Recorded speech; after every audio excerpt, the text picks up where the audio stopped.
वहाँ पर बचाला से हमारे मेहमान आ रहे हैं सभा स्थल की ओर।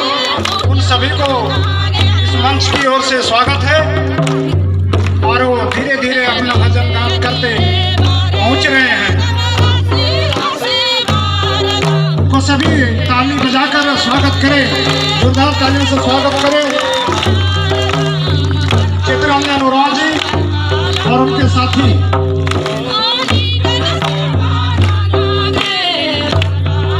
और एक सूचना है कि जो भी भाई बहन जो स्वेच्छा दान देना चाहते हैं या फिर रसीद लेकर के आए हैं चंदा का, उसके लिए आगे तरफ फोन की ओर एक टेबल लगी हुई है जहाँ पर 2-3 साथी बैठे हैं। वहाँ पर जाकर के आप रसीद जमा कर सकते हैं और या कोई स्वेच्छा दान देना चाहे तो जाकर वहाँ वो देंगे। पूरब की तरफ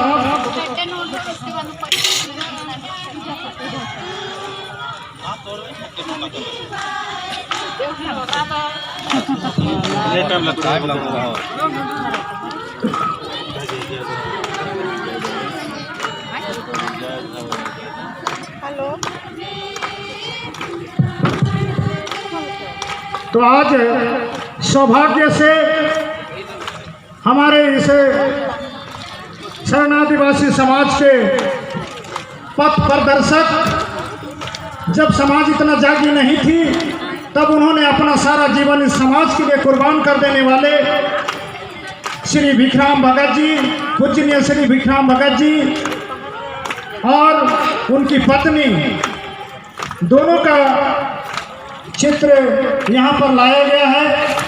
इसलिए मैं आग्रह करूँगा हम उन तमाम मेहमानों